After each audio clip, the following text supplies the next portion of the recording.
I've spent the last 10 years learning from the most brilliant minds in money, wealth, and investing to take myself from $20,000 in debt to a multi-six-figure investment portfolio. If you don't know where to start, I get it. I've been there too. But you just being here means you're part of a group of driven women changing the game and taking control. So join in and follow along as I share the secrets towards more money, more investing, and more freedom. My name is Simone Mercer-Huggins, and welcome to Ms. Wealthy's Kiss My Money podcast.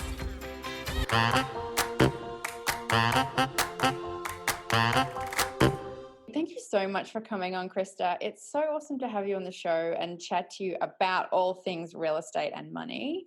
So for those of you who don't know Krista, she's actually, I think saying real estate expert is an understatement of the century. You're the top 1% of realtors in the country, which is just insane. So thank you so much for coming on and sharing your wisdom. Thanks for having me, Simone. I'm super excited. I appreciate it. I look forward to this, and I love how you're out there helping people. So I'm glad to be of help. Yeah, no, amazing. So I do know a little bit about you, which I definitely want to talk about. But before we jump in, I'm going to ask you 4 quick rapid fire questions. Okay. So first one, where'd you grow up?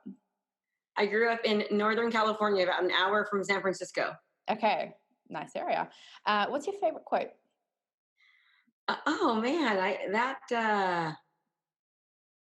don't really necessarily know that I have a favorite quote that I would say, other than I just believe that anything you put your mind to, you can do, as long as you never stop, right? So you just keep on pushing forward, you'll never fail. And so that's kind of any quote related, any teaching related, I'm down, because if it has to do anything like that. Yeah, amazing. Good. I love that. Name one thing you love spending money on. Other people. Oh, I haven't had that one yet. Yeah, I'm a bit of a philanthropist. I give a lot of money away, actually. Okay, awesome. Finally, what does money mean to you? It means freedom. Freedom in both, and less stress. And honestly, sometimes more stress. Right. Yep, totally. Okay, amazing. I like the simplicity of that. Well, tell us a little bit more about you. I know some of your backstory, and I guess I do want to talk about that because I think our past really shapes us. Your experience growing up, I know that you moved out of home when you were 13, and your upbringing, and where you are today is just like insane. And I definitely want to pick your brain on that too, and talk all things real estate and FIRE and all that sort of stuff. But tell us about kind of, your background. Well, I was raised as a Jehovah's Witness, and which I absolutely have nothing bad to say about them at all. Love them to death. Okay, I didn't actually know that bit. Right. Yeah, but when I was 13, I kind of started to rebel a little bit, and I ended up getting myself into some trouble and finding myself in juvenile hall, and then went back. And I was running away for about a year before that. So getting in trouble, running away. Left home, would go home and then leave again for about a year, until finally I got busted. I stole clothes from my junior high's, clothes and money, so that we could have clothes and food while we were running away, basically. And so we ended up getting caught, and I ended up getting thrown into the system, which was probably the best thing that could have happened, because they couldn't control me or keep me at home, because until you actually break the law, the police can't really do anything. Right. And so I could have gotten in a lot more trouble had that lasted much longer. My life could have been a lot different. So I found myself in juvenile hall for about 3 months. And then I went to a group home for a year. And then I went to a foster home for my remaining high school time. And, it was pretty challenging. I will tell you, I was lonely. I missed my family. I never really, I don't talk about this much. I'm getting kind of emotional. I don't ever talk about this, actually. So it's kind of weird. I found myself, just feeling like I never fit in, and I always didn't feel like people liked me. I was always just trying to be this overachiever, people pleaser kind of a person, because I didn't really have the, the confidence in myself. And I just always felt different, because when you're in a foster home and everyone around you isn't, and they all seem to live quote unquote normal lives, you are different, and people view you different. And so spent a lot of years kind of getting past that, I guess you would say. And I ended up reconciling with my parents a few years after high school, and I'm 48 now, and we've been, close as can be for 28 some odd years, and it's been great. But anything that I've earned or made or is 100% all from me. I put myself through college and paid for every dime of it, and Right. yeah. That's incredible. I think one of the my favorite quotes that really sums up I feel like your experience is, I've never met a strong person with an easy past. And so much so much of the successful people that certainly in our network for sure, like hearing some of their backstories is just like just your mind's blown about how you could possibly go through that, and I know that you've just given us a snapshot, and like that there was no part of that, I'm sure, that was easy. And yeah, it really shapes us and who we are. Yeah, and there obviously, like you said, there's so much more in between that. Yeah. A lot of counseling, a lot of just everything, Yeah.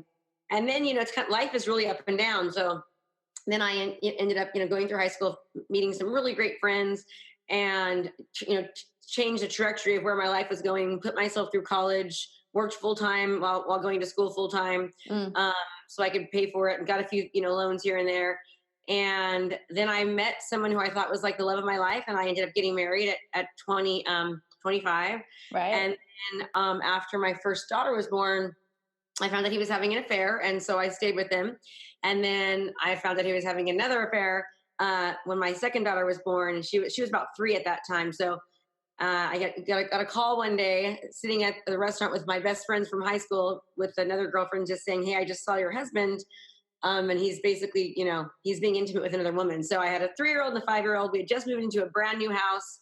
I was a teacher at the time, and I had left my full-time teaching job to go into to be home with my daughter because she had gotten sick. She had contracted spinal meningitis, and she had a stroke, multiple strokes, and kidney failure.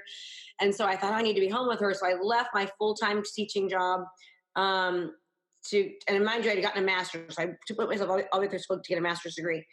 And I found that he was cheating, and we had just bought in this new house, and I found myself at home alone with a brand new house, 2 daughters, empty bank accounts, and just like, oh my God. So it was like, things are bad, then they got better, and then they got worse, Oh, yeah. I feel like sometimes when you think that you're at the bottom of something, life sometimes shows you that that was not the bottom. Simone, you are so true. But that's what I kind of want people to hear, is that a lot of times they look at people and they just think that they just had it easy, right? I mean, I was a pretty woman, and I all I could think of was, what's wrong with me? What could I have done better? I mean, she's younger, she's prettier, oh my gosh, why? I mean, it's just my girls, the stability. I mean, it's just this crazy whirlwind that goes through your head.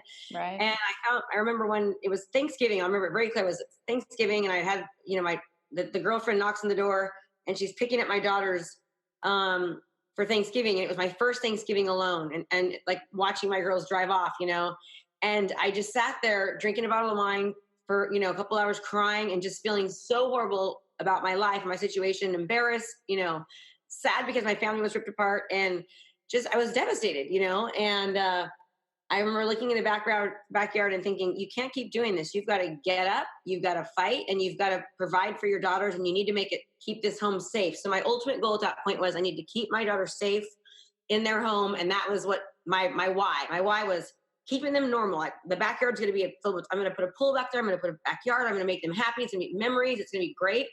That was my objective. And so I had just went into real estate at that time. I left teaching. I said, I'll just play real estate. I'll sell 1 or 2 or 3 houses a year, make the same amount that I made as a teacher, and I'll be a stay-at-home mom. Well, I had to dive into real estate, and I ended up selling 69 houses my first year. That is insane. That is so much. And then you've been doing over 100 every year since. Is that right? Yeah, pretty much. I've sold anywhere from 69 houses to 169. Weird number, but from anywhere from 69 to 169.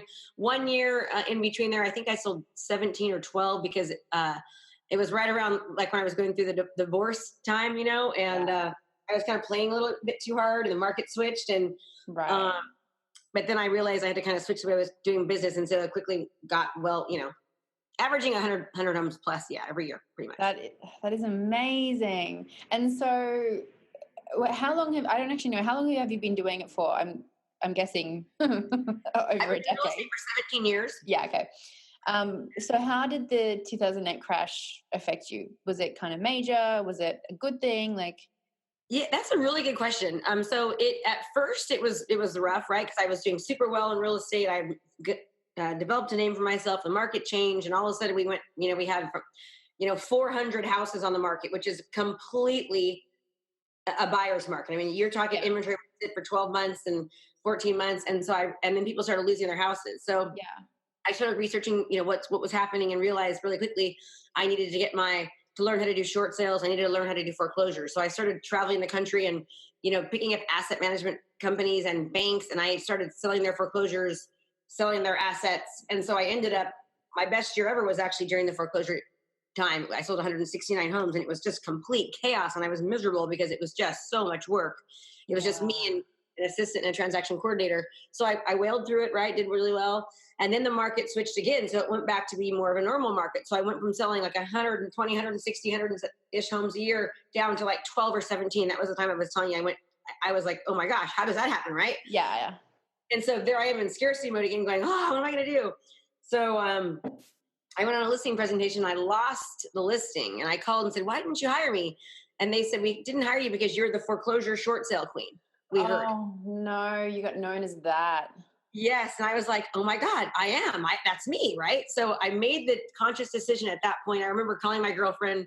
She's actually a lender. And I said, here's my plan. I'm going to, I went to took this training. It was called the Institute for Luxury Home Marketing. And I started marketing every single listing that I had that was only $200,000 as if it was $1 million property. Right. I did 4-page colored flyers. I did video tours. I just, social media campaigns. I just marketed them like insanely, inadvertently marketing myself. And then all of a sudden my business again went back up, 100-ish homes a year within 12 months because people saw me doing something that nobody else was. I was spending money to make money. I was marketing my properties, but inadvertently I was marketing myself. And what I always tell everyone is that you have to remember that when you're in business, anything that you do is a replication of how you do business, right? Yeah. So just like as a foreclosure queen, because that's all they saw, I quickly became known as like the queen of marketing, right? Yeah. So people liked what I was doing because nobody else was doing it. Nobody else was doing video. Nobody else was doing drone. Nobody else was doing, colored flyers. They weren't even doing black and white flyers, right? And so they weren't sending out mass media, anything. They weren't utilizing social media. And so I quickly turned it around. Amazing. Good job, you. Well, you have to be willing, in any business, no matter what it is, you have to be willing to modify what you're doing. You have to be willing, you know this, right, Simone? Like Absolutely. you have to be able to adapt. And the key is to adapt quickly and to make decisions quickly. And, the more quickly you make decisions, the more quickly you might fail, but you'll make more positive ones more quickly, right? You have a better opportunity of succeeding because you make more quickly. Absolutely. Yeah. I mean, the most successful people certainly that I know fail more than anyone I know. Yes. And the reality is most people just aren't prepared to fail. And I get it. It's hard. Fall down 7 times, you get back up 8, right? Yeah. And through all that I told you, there was plenty of things that I tried that I failed. I tried to do various businesses, within that time frame to kind of get out of real estate or do stuff within real estate. And I failed miserably, spent years on, 12 months on projects, 19 months on projects that just didn't go anywhere. But then, as you know, I'm a coach now and I coach agents across the country. We don't have anybody in Australia yet. We've got people in Canada, but nobody in Australia yet. We need to get some.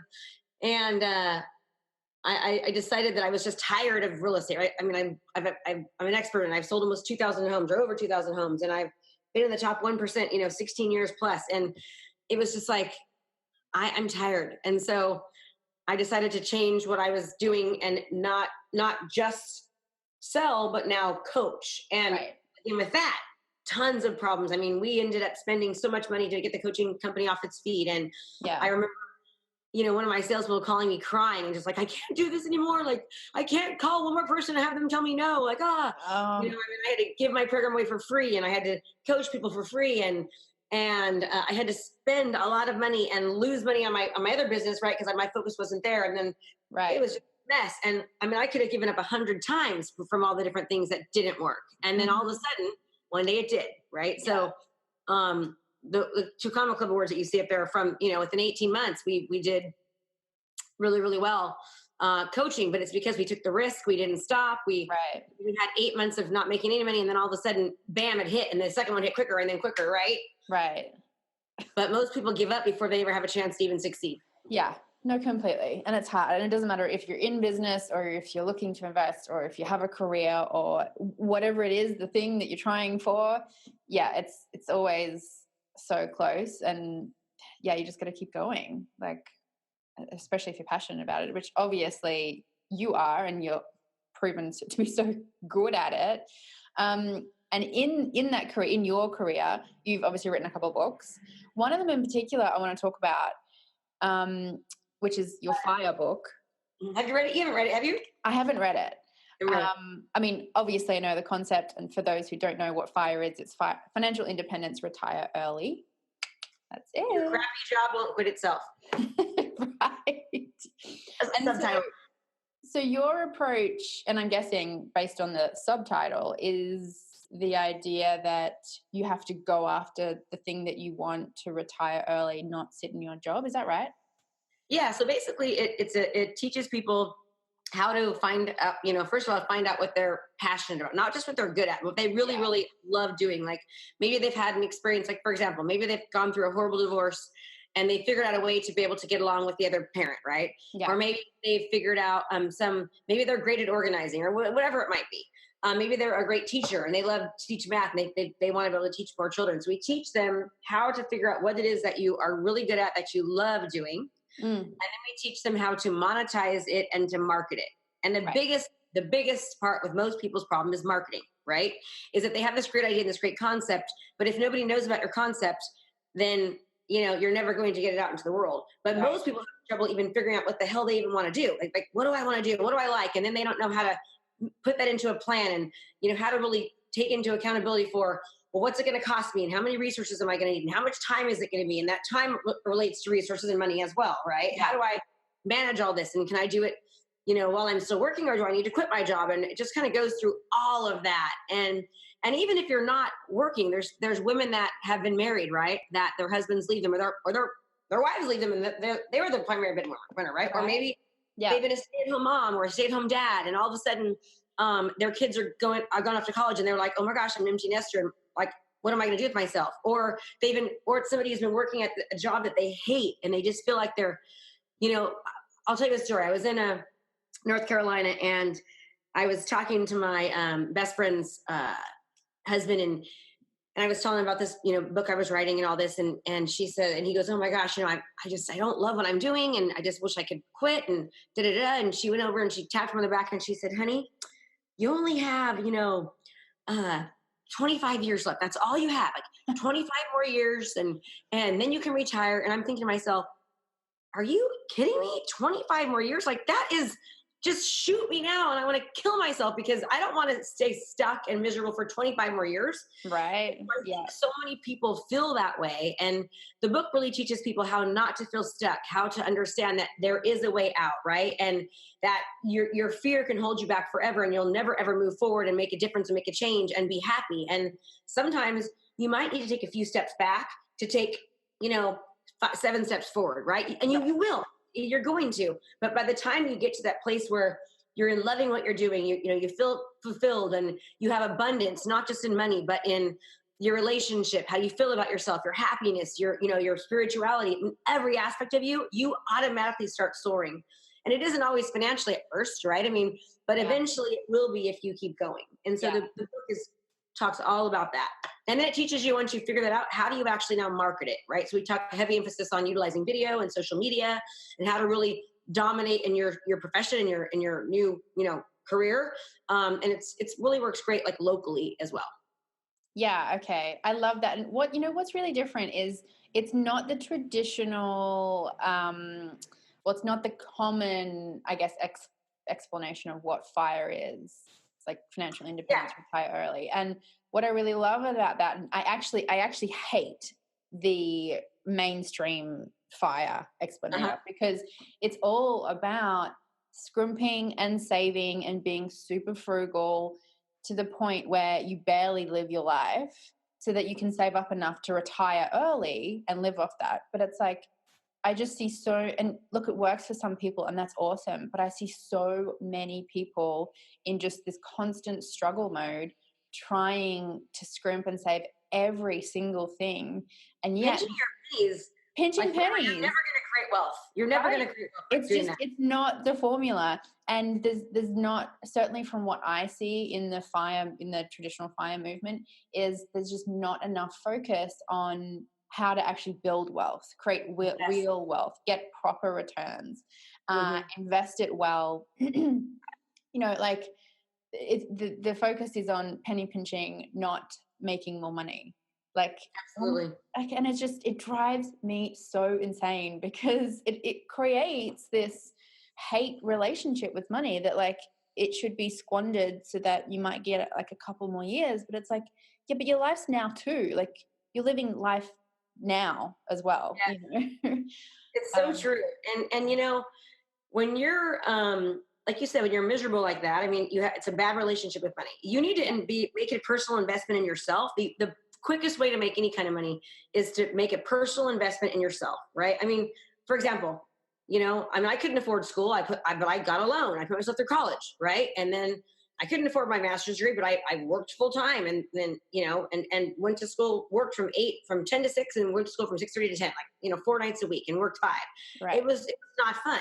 So you invest in yourself, and then you take the money out to do so. But then my teaching credential, my master's degree, it's now what helps me coach. Yeah. Right. And I'm really, really good at it, because I made that investment, which at the time kind of hurt, and paying the student loans, and, and not being able to party like my friends and do all the fun stuff in school when I was just working, 8 hours a day. Yeah. But now it's paid off. But it wouldn't have worked had I been so worried about, having that debt, that I'd be working at Costco still, right? That's what I'd be doing. Right. Yeah, it's funny. Like, and certainly part of the massive methodology that I teach is all about, obviously, as you know, I teach women to invest in the stock market, but I'm a big believer in a full portfolio of all assets, including real estate, which I do as well. But also this idea that not all debt is bad. Like, there's a massive hookup. And yes, if you're paying 25% on a credit card, yeah, that's crappy. Like, stop it. But like, not all debt is bad. And yet so many people forget that when they take on a home loan, even for an investment property or even your own home, the majority of it is debt.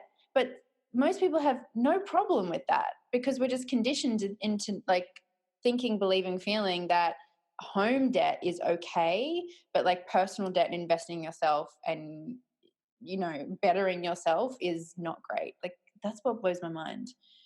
It's kind of like you, though. Like, you invested in the 2 Comma Club, right? Like, and that's a pretty hefty investment. You pay $18,000 for the year, right? Yeah. Okay. And that's US. So with the Australian conversion rate right now, it's like, what is that, like 23 or 24? 1.5. So it's 50% more. Oh, it's 100% more. 50% more. 50. Okay, so you paid you did a lot, like, right? Yeah, about like 28. Yeah. Yeah, a lot of money. So, but you did that because, number one, that it takes money to make money. It takes knowledge to make money, and the quicker that you can buy the knowledge to make the money to get there sooner, the faster. Time is equivalent to money, right? So, if you don't have the knowledge to get you where you want to go more quickly, then it's going to take you 7, 8, 9, 10 years, right? Whereas you can pay for the knowledge, and then you can get there in 1, 2 years, right? But people don't see it that way. It amazes me. I mean, here I am, the kid from juvenile hall and a foster home and a group home, right? Who, now I own 8 or 9 homes outright, no debt. No one's ever given me a dime. It's all from hard work, investing in myself, investing in my business, and then investing back into myself continually, right? And I'm no different than any person listening to this. In fact, I have a learning disability. I'm probably dumber than most of you that's listening. I was doing a training today, as a matter of fact, and it was actually talking about how to using it, helmet the line of credit, to then just a whole new way of thinking about paying your mortgage, right? Right. Yeah. And it took me longer than anybody else in that room to get it. And then finally I was like, oh, I get it. But I kept saying, and I kept asking questions, and then finally the light went off. So I'm the person that has to do things 5 times and you do it 1, right? Yeah. But the thing is that I'll do it 5 times. Yeah.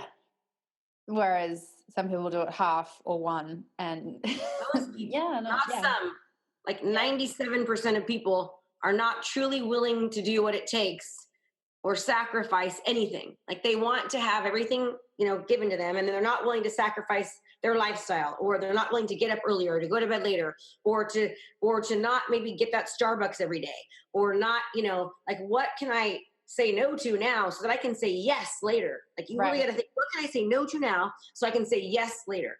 That is so true. And it's like, it is a hard truth, but you're so right. Like something I learned I don't know if you know him, Chris Harder, has this awesome podcast called For the Love of Money.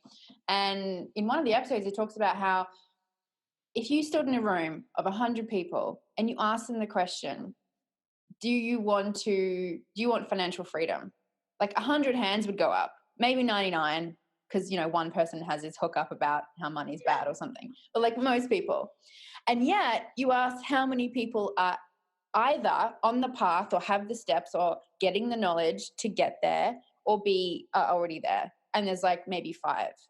Because you're right, most people just are not willing to do what it takes to actually get there. They want to, we live in this instant gratification world now of microwaves and Uber Eats, and we can get everything now. And Afterpay is making it so much easier if you can't get a credit card. And yet, yeah, you're so right. Like people want it, but they're just not really willing to do the work. So how do we change that in people? I don't know. I wish I knew the answer, because I feel like sometimes I'm screaming at people going, do you realize what you're missing out on not investing like now? Do you realize like what you're leaving on the table waiting a year, 2, 3, 4, 5, and that 1 year turns into 10 years, and you could literally be hundreds of thousands of dollars further ahead if you like. I don't know. People say what they want money, but I don't get it. Let me ask you a question. This is like talking about, because I believe their best investment is investing in themselves. Totally. Right? So let me ask you a question. Is blood good or bad? Neither. Well, really? Is blood good or bad? Blood? Oh, good. Blood. Okay, it's good, right? But it depends upon the circumstance, right? If the blood is being poured on the ground, or if you get a blood transfusion and it's got AIDS, blood is not good. Right. Okay. So, and answer this like you would if you didn't know I was trying to trick you. Okay.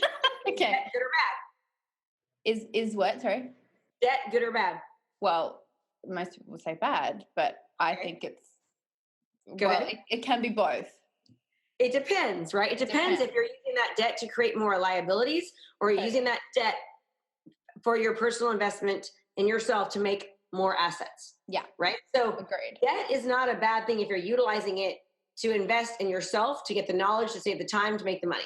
Right? Debt's bad if you're buying cars and, trains and vacations that you can't afford. But when you have debt, it's just like blood. Blood's great because you need to survive. It's inside your body. Once it leaves, not a good thing. Yeah. Okay? If it's contaminated, not a good thing. Debt, the exact same thing. Debt that you have to create more liabilities, not a good thing. Debt that you have to create more assets to get less liabilities later, good thing, right? And that's what people are they're so afraid to invest in themselves, to take the time, to put it in. And quite frankly, what's the worst thing that can happen? You'll file bankruptcy, right? I mean, every darn millionaires file a bankruptcy, most of them have. So invest in yourself. Don't take no for an answer. Like, figure out what you love, be committed, have pain now of loss of getting to do whatever you want so you can have way more fun later, and just make a commitment and do it. Yeah, I know. I honestly, I wish I could play that like on repeat at a loudspeaker and drive around the streets. Maybe that'll change people. It really is just that simple. I know. Really I am hands down, like you are preaching to the choir here. Like, talking to you like we speak each other's language, Yeah, and I think it's hard to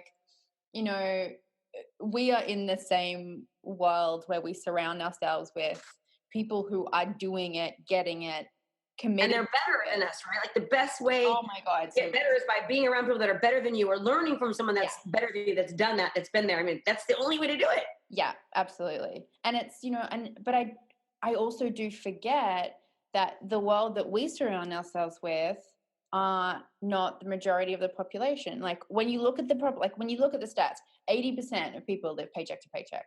Like I just read a stat, and you're so right. So I just listened to a podcast, and it was saying that 7 out of 10 women live paycheck to paycheck, and sorry, women. 7 out of 10 women live paycheck to paycheck, and 8 out of 10 men live paycheck to paycheck. So less men live paycheck to paycheck than women, but 7 out of 10 women, 8 out of 10 men. And that if people needed to get, $1,000 to save their life because this catastrophe happened, 95% of them could never do it. They couldn't even access $1,000. No. Right. And that to me is just so scary. So change that. Yeah. Like you are the only one responsible for creating the life that you deserve. Let me just say it one more time. You are the only one responsible for creating the life that you deserve. That's my quote. Okay. and yeah, it's just so true. So take control and do it. And don't take no for an answer. And you're going to fall and it's going to hurt and you're going to fall again. And you're going to think it sucks and it's not going to work. And then, oh my gosh. And then one day it's going to. Yeah, it will. I think that word control is you are so bang on. And because like we certainly in the world that I live in, full of financial advisors and brokers that take massive commissions and fees, and yet people pay it and hand their control and hand their money over. And I think about people stepping into owning the responsibility and owning the control and stepping up and being okay with it falling on their shoulders. But like, rather than giving that control over, like you could literally have the control, like the control is in your hands and possible. But I think that is so scary for so many people. Like it's almost not if you have a good teacher like you, Simone. Yeah, true. Or you. So I want to pivot for a moment. I want to talk about like from the other side of your world when it comes to real estate. Can you throw out some gold nuggets for people who are either buying homes or buying investment properties?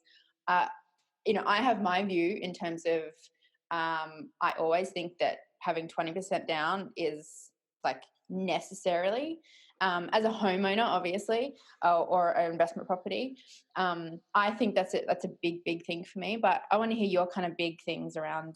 What are your big things around buying? So I think that first of all, 6 out of 10 people have not repurchased a house from the crash. So 6 out of 10 people have not re-entered the housing market from the crash. Wow. Now let me explain to you. Most of them have the ability to. That's crazy. I know. Most of them had the ability to 5-6 years ago, right? They could have re-entered after 5 or 6 years of losing their house, right? Yeah. Which means that they would have re-entered the market back then. They would have, if you just take a house, let's just say in my area, that at that time was worth $200,000. That house now is worth $500,000, right? So if you could have entered the market with 3.5% down, FHA, as long as you could afford it and it didn't financially hurt you, based upon the fact that, I would have bet $1 million and the market was going to go up, right? Then I would have said, yes, get in the market, do what you can to get in. Right. Okay. Even now still. So they are anticipating that we're going to have just normal appreciation. So and I'm talking United States. I'm not sure what it's like in Australia, but normal appreciation over the next 3 to 5 years through 2020. Okay. 2022. So we're in 19. So 3 more years, which means that if you took a house that's $250,000, you're going to make $44,900 plus in the next, from now until 2020 in appreciation. Okay. Right.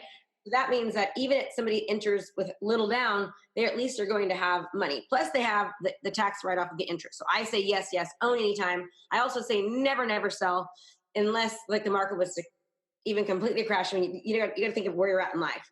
But when I meet with investors, I meet with homeowners, the first question I ask them is, can you save this property? Do you need to sell? Can you maybe take money out of this property to put down in the next one, keep this one rented out to accumulate wealth, right?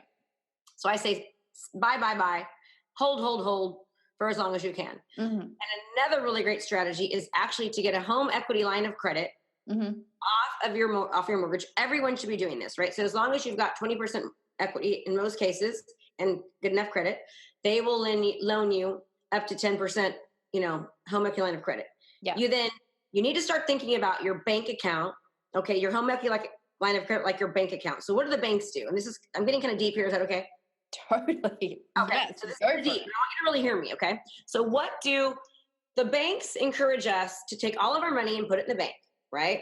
Yeah. And then they take all of our money and they say, okay, they go, to China and they say, okay, China, I have $600 billion here of other people's money.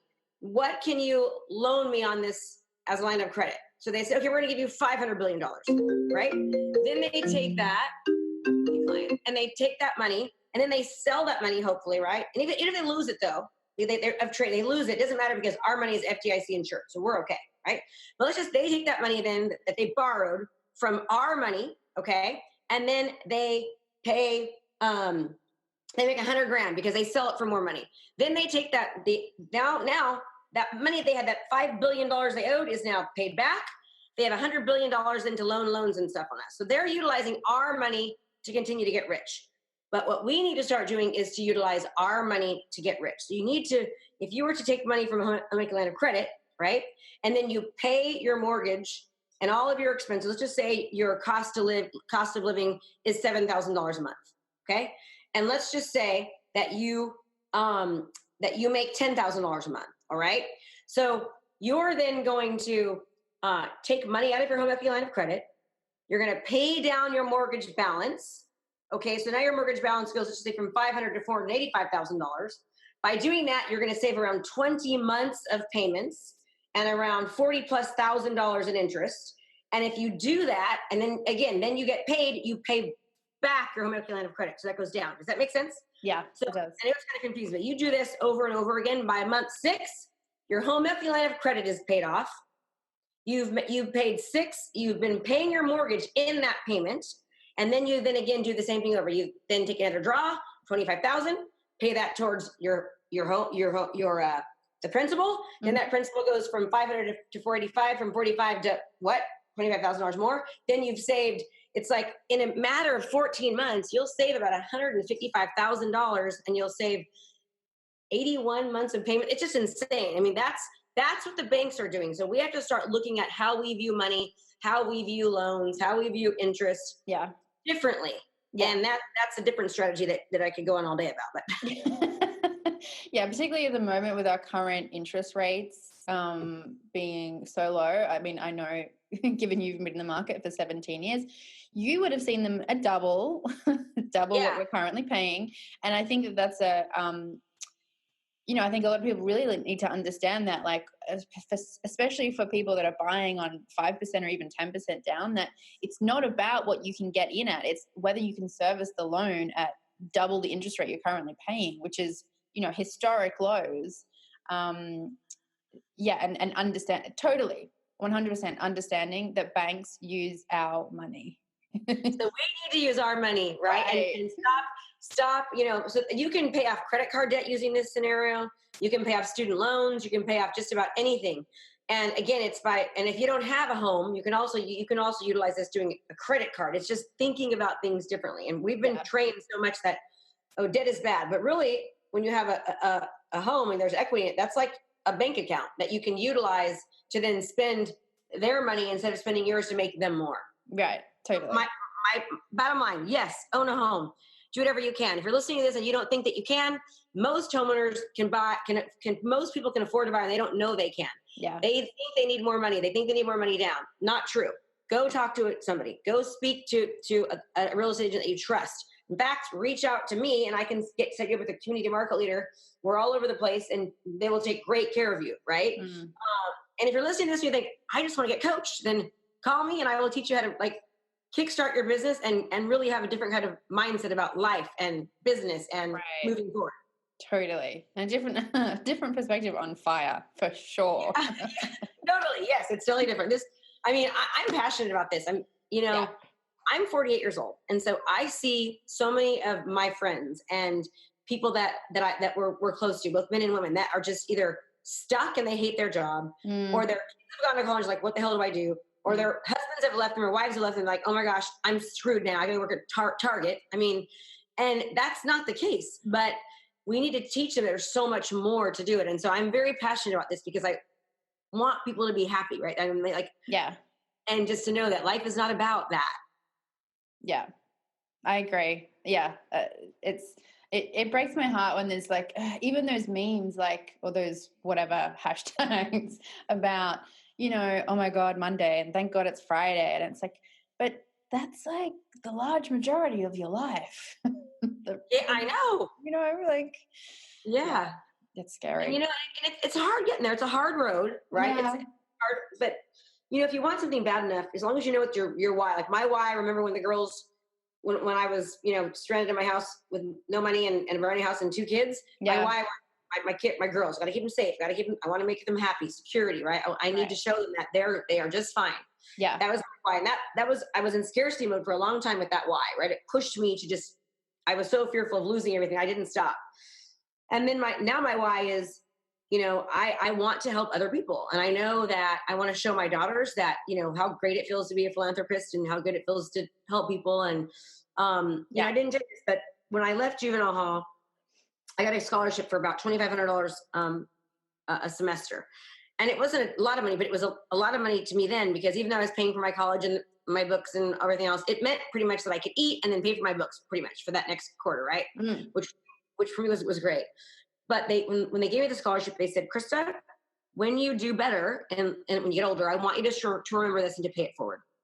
So I was reading the book, Napoleon Hill, Think and Grow Rich, right? And he talks about how you're going to have, that people have ideas. And most people, when they have these ideas, they freeze or they don't act upon them. But when you get this idea, that you need to act upon it, right? Don't wait. Like, something's going to come to you. And when it does, go for it. Mm. So I was reading the book and he was talking about the school system and how kids, they just aren't taught leadership. And they aren't taught to have good mindset. They aren't taught that they can do whatever they want, but they have to just work for it. And they aren't taught that, the power of positivity and the power of giving. And so I thought, oh my God, I was a teacher. I knew this was true. So I went to my computer and I wrote on Facebook, I want to help, 30 kids. I'm going to pay them $1,000 each. And you're going to read a book with me and we're going to go through a training. And, you got to promise not to drink alcohol or do drugs for that 8 weeks. You got to promise to pay it forward every day. You got to promise to read the book and be on a call with me once a week. Right. And so I started this nonprofit called Teens Lifting Lives. And it's basically money that I 100% comes from me, money that I earn. And again, I am by no means not rich. I told you I like to be a philanthropist. So I pay these kids to go through a training with me now through Teens Lifting Lives. And when I pay the money, the first time it was $1,000. Now I pay them $750, but they have to give $250 back to their community. So they've got to pay it forward and back. And they have to do 2 random acts of kindness every single day. And it has taught them, wow, I can do this, right? So there was a reason I was telling you that. But, I know that I was put in this earth to serve and to help people and to really, and that, I could have just listened to that book and then and been greedy with my money. But I know by doing that, I'm getting more, right? It's helping me by giving, you receive more. And so I'll know that I'm really successful when I could spend just as much as I make all the time. That's, to help people, like to give back, to serve. Right. That's when I'll know that I've made it. And I'm not anywhere near there yet. I'm getting there, but I'm, my goal is to donate about $100,000 a year to Teens Lifting Lives. We just, and it means something, so.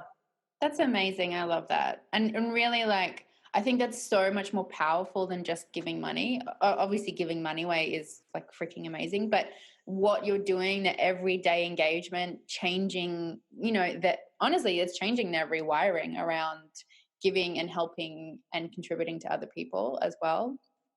Yeah. And holding them accountable. Which is just, that's beautiful. Thank you so much for coming on, Krista. I am going to put your info in the show notes, but where can people find you if they want to find you? Yeah, so you can get my book, F.I.R.E. It's actually on Amazon. So it's F.I.R.E. Financially Independent, Retire Early. Your crappy job won't quit itself. If you're a real estate agent, I have a book called Sell 100 Plus Homes a Year. So if you're a real estate agent, you want to know how to sell 100 homes a year, this book will help you.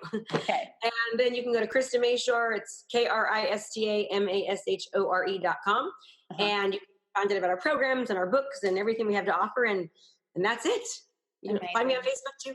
Yeah. Thanks so much. I love your insights. Thanks for sharing your gems on, honestly, literally saving over like $100,000 on your home loan and, making your money work for you harder. That's amazing. Yeah, it's been awesome to have you on and chat to you. Thank you. I appreciate it. I love what you're doing. You keep it up, Simone. Thank you. Thanks so much for watching my video. You can learn more about how to be a successful real estate professional by watching other videos that I have. And be sure to subscribe to my channel. And as always, make it a great home selling and buying day.